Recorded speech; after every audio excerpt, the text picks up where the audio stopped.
आइए एक कहानी की शुरुआत करते हैं जो आपको बहुत ही इंस्पायर करेगी, बहुत ही मोटिवेट करेगी। और यदि हम अपने बच्चों को इस कहानी को सुनाएंगे या सुनने में उनकी मदद करेंगे तो निश्चित रूप से उनको बहुत ही फ़ायदा होगा। तो आइए शुरू करते हैं। ये कहानी है मीराबाई चानू की। उस समय उसकी उम्र लगभग 10 साल थी।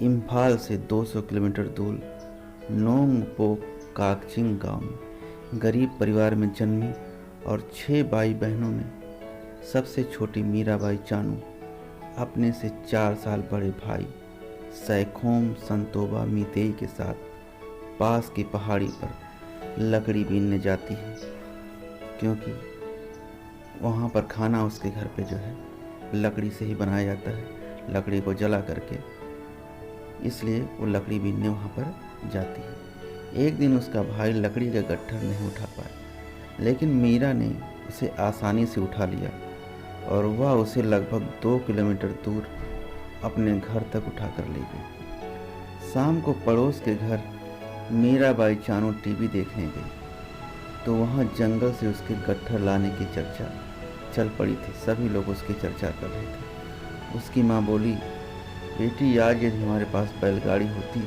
तो तुझे गट्ठर उठा कर ना लाना पड़ता। तुरंत मीराबाई ने पूछा, माँ बैलगाड़ी कितने रुपए की आती है? माँ ने जवाब दिया, इतने पैसों की जितने हम कभी जिंदगी भर देख ना पाएंगे।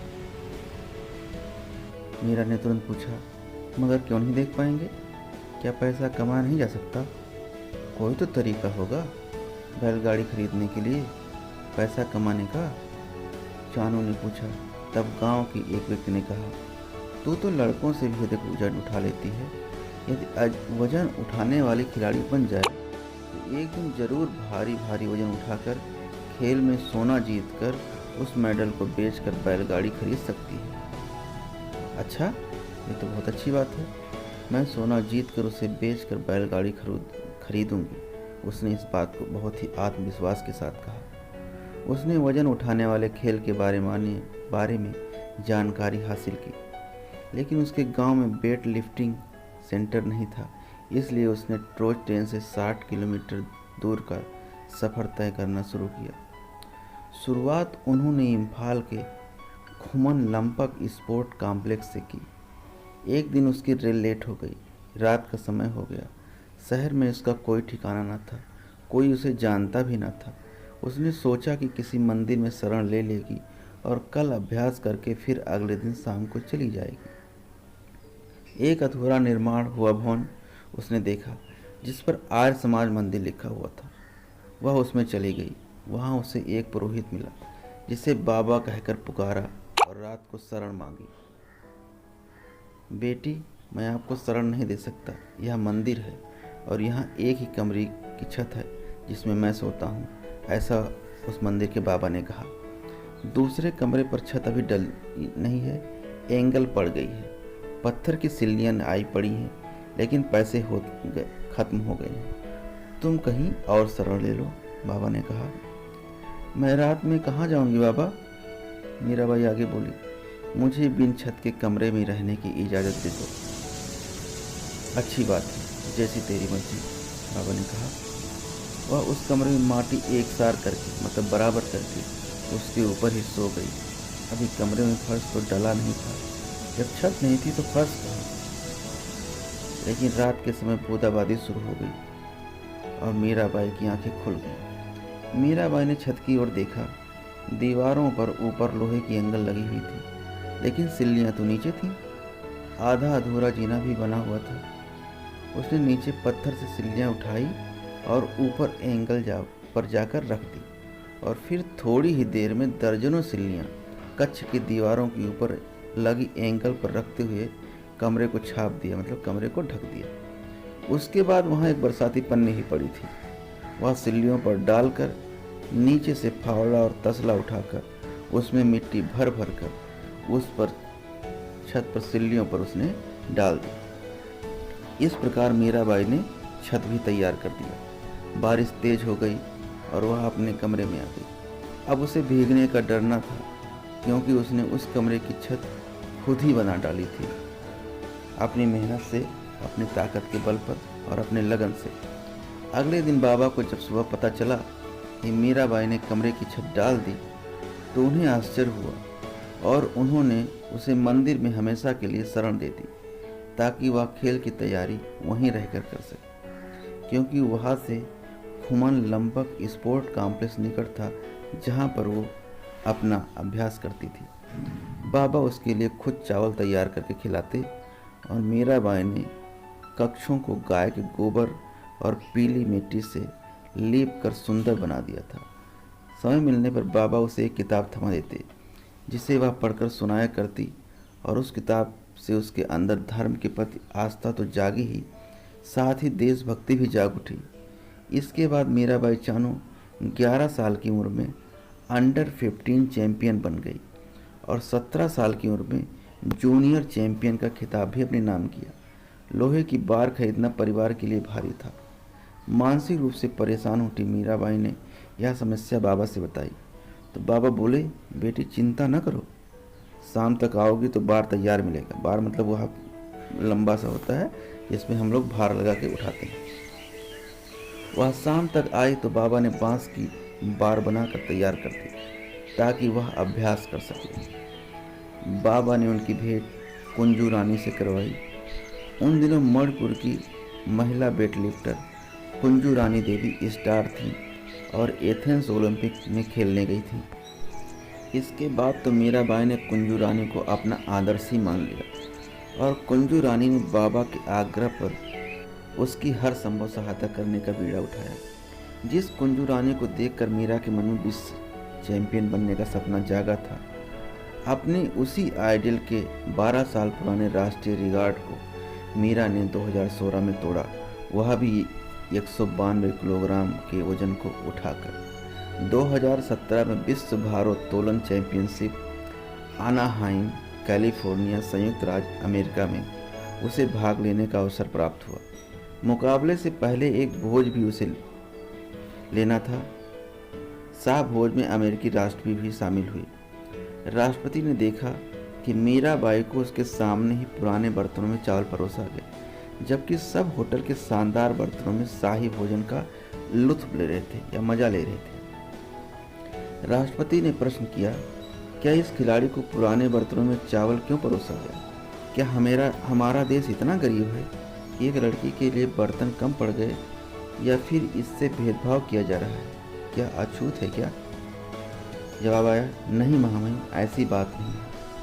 इसका नाम मीराबाई है। यह जिस भी देश में जाती है वहाँ अपने देश भारत के चावल ले जाती है। यह विदेश में जहाँ भी होती है भारत की ही चावल उबाल कर खाती है। यहाँ भी यह चावल खुद ही अपने कमरे से उबाल कर लाई है। ऐसा क्यों? राष्ट्रपति ने मीराबाई की ओर देखते हुए मीराबाई से पूछा। मीराबाई जवाब देती हैं, महामहिम, मेरे देश का अन्न खाने के लिए देवता भी तरसते हैं, इसलिए मैं अपने देश का ही अन्न खाती हूँ। राष्ट्रपति ने जवाब दिया, ओह, बहुत देशभक्त हो तुम। जिस गांव में तुम्हारा जन्म हुआ, भारत में जाकर उस गांव के एक बार अवश्य दर्शन करने की मेरी इच्छा रहेगी। महामहिम, इसके लिए मेरे गांव जाने की क्या जरूरत? मीरा ने बोला। राष्ट्रपति ने कहा, क्यों? मेरा गांव तो मेरे साथ है, मैं उसके दर्शन यहीं करा देती हूँ।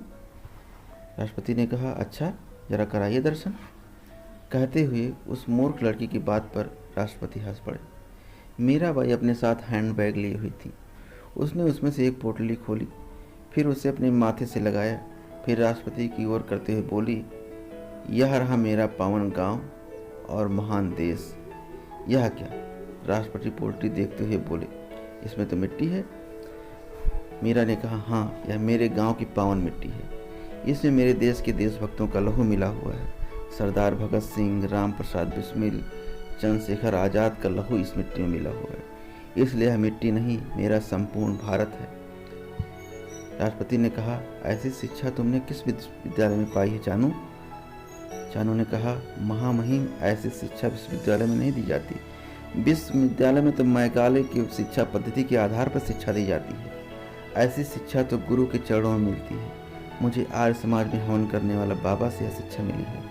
मैं उन्हें सत्यार्थ प्रकाश पढ़कर सुनाती हूँ। उसी से मुझे देशभक्ति की प्रेरणा मिली है। सत्यार्थ प्रकाश, यह क्या होता है? राष्ट्रपति ने पूछा। हाँ, सत्यार्थ प्रकाश। चानू ने अपने हैंडबैग से सत्यार्थ प्रकाश की प्रति निकाली और राष्ट्रपति को थमा दी। आप रख लीजिए इसे, मैं हवन करने वाले बाबा से दोबारा ले लूँगा। राष्ट्रपति ने कहा, कल गोल्ड मेडल तुम ही जीतोगी। मैंने पढ़ा है कि तुम्हारे भगवान हनुमान जी ने पहाड़ हाथों पर उठा लिया था, लेकिन कल यदि तुम्हारे मुकाबले हनुमान जी भी आ जाएं, तो भी तुम ही जीतोगे, क्योंकि उस समय तुम्हारा भगवान भी हार जाएगा तुम्हारे सामने कल। राष्ट्रपति ने यह किताब एक अधिकारी देते हुए कहा, इस किताब को रिसर्च के लिए भेज दो। या कि इसमें ऐसा क्या है जिसे पढ़ने के बाद इस लड़की में इतनी देशभक्ति उबाल मारने लगी है। अपनी धरती के चावल लाकर हमारे सबसे बड़े होटल में उबाल कर खाने लगी। चानू चावल खा चुकी थी, उसमें एक चावल कहीं लगा रह गया, तो राष्ट्रपति ने उसके प्लेट से वह चावल का दाना उठाया और मुंह में डालकर उठकर चलते बने। राष्ट्रपति मुंह से बस यही निकला, यकीनन कल का गोल्ड मेडल यही लड़की जीतेगी। देवभूमि का अन्न खाती है ना यह। और अगले दिन मीराबाई ने स्वर्ण पदक जीत ही लिया, लेकिन किसी को इससे आश्चर्य नहीं था सिवाय भारत की जनता के। अमेरिका तो पहले ही जान चुका था कि वह जीतेगी। बीबीसी जीतने से पहले ही लीड खबर बना चुका था। जीतते ही बीबीसी पाठकों के सामने था, जबकि भारतीय मीडिया अभी तक लीड खबर का इंतजार कर रही थी। इसके बाद चानू ने 196 किलोग्राम, जिसमें 86 किलोग्राम स्नैच था, 130 किलोग्राम क्लीन एंड जर्क में था, का वजन उठाकर भारत को 2018 का राष्ट्रमंडल खेलों का पहला स्वर्ण पदक दिलाया। इसके साथ ही उन्होंने 48 किलोग्राम श्रेणी का राष्ट्रमंडल खेलों का रिकॉर्ड भी तोड़ा, जो इससे पहले किसी ने नहीं तोड़ा था। मीराबाई ने इस वजन को उठाकर ये रिकॉर्ड तोड़ा। 18 राष्ट्रमंडल खेलों में विश्व कीर्तिमान के साथ स्वर्ण जीतने पर मणिपुर के मुख्यमंत्री एन बीरेन सिंह ने 15 लाख की नगद धनराशि देने की घोषणा की। 2018 में उन्हें भारत सरकार ने पद्म श्री पुरस्कार से सम्मानित किया। यह पुरस्कार मिलने पर मीराबाई ने सबसे पहले अपने घर के लिए एक बैलगाड़ी खरीदी और बाबा के मंदिर को पक्का करने के लिए 1 लाख पुरस्कार रुपए उन्हें देने गुरु दक्षिणा में दिए। इस समय जब वीडियो में बना रहा हूँ तो मीराबाई चानू टोक्यो 2021 में गई हैं और वहाँ पे उन्होंने रजत पदक जीता है 202 किलोग्राम का वजन उठा करके, और भारत के लिए एक बहुत ही स्वर्णिम अवसर उपलब्ध कराया है। इस कहानी में उन्होंने जो लिया है, एक पुस्तक है बेत वृक्ष की छांव तले, उसका अंश है। आशा करता हूँ कि आपको कहानी बहुत अच्छी लगी होगी। वीडियो देखने के लिए बहुत बहुत धन्यवाद।